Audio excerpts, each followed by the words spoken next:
He was only in his 40s when he finally achieved the life most people dream of, but during a routine checkup, he was suddenly diagnosed with late-stage lung cancer. The doctor told him he only had 6 months left. He refused the recommended treatment. Instead, he decided to make up for all the regrets from the first half of his life. Most people would probably go out and splurge on luxury, but his to-do list was just a series of names, familiar, yet somehow distant. When he first got the bad news, John's emotions went out of control. An employee just handed him a document to sign as usual, and he lashed out at them. He used to micromanage every little thing in the company, but now all he wanted was for the things he once controlled to naturally pass on to the younger generation. So when he hid out in the bathroom alone, he felt a wave of regret for how he'd acted. Back home, John pulled out an old photo album. Staring at the girl in his graduation picture, he was flooded with memories. After a few days of searching, he managed to contact her. They met up on a drizzly day. She showed up holding a red umbrella. The scene felt just like years ago. It was raining then too, and there was the same red umbrella. Back then,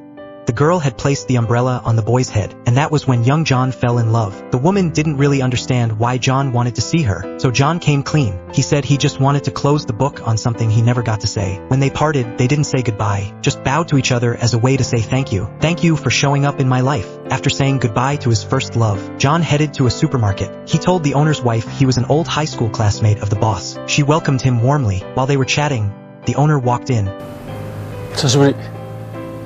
The two of them used to be best friends in high school, but after a fight, they swore never to speak again. Now, over 30 years later, they were strangers. Just as John was about to leave, his old friend's van blocked the road. His friend still looked cold as ever, but John just couldn't hide his happiness. They went back to their old high school and started talking about that fight again. Still, neither one would budge. His old friend opened the trunk, pulled out 2 baseball gloves. They started drawing lines on the field and tossing the ball around. While throwing pitches, he pressed John to say why he'd come. John told him he had cancer, 5 months left. The whole field went silent. Everyone knows life and death are natural, but when the person who's dying is standing right in front of you, no one knows how to react. After seeing 2 old friends, John kept working. He looked at the empty lot in front of him, knowing that in a few years it would be full of skyscrapers. He and his team had fought for 3 years to make it happen. But now, with other departments getting in the way, his whole plan might fall apart. And with so little time left, how could he possibly turn things around? After leaving the hospital, John ran into an old business rival. They bowed to each other over and over, way more than basic manners required. It turned out the old man was once John's business partner, but he got taken down by others, lost everything. Now he was broke, alone, and terminally ill. His story was a lot like John's, but the old man had already made his peace with it all.